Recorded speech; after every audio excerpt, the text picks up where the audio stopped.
మహర్షుల తాళపత్ర గ్రంథాల్లో దాగి ఉన్న శాస్త్రీయ నిత్య జీవన వికాస రహస్యాలు.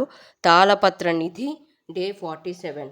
శ్రీ లలితా సహస్రనామం ఏ పురాణంలో ఉంది? ఈ లలితా సహస్రనామ స్తోత్రం బ్రహ్మాండ పురాణంలో ఉంది. హయగ్రీవుడు అగస్త్య మహర్షికి ఈ సహస్రనామ స్తోత్రం తెలియజేశాడు. విద్యారూపిణి జగత్తును ధరించున్నది, సృష్టి స్థితి లయ కారకురాలు అయిన మహాత్రిపుర సుందరి వైభవము శ్రీ లలితా సహస్రనామము. వెనువెంటనే సిద్ధి కలిగించేది శ్రీ లలితా సహస్రనామ స్తోత్రము. ఇందు 1000 నామాలు, 1000 మంత్రాలు ఉంటాయి.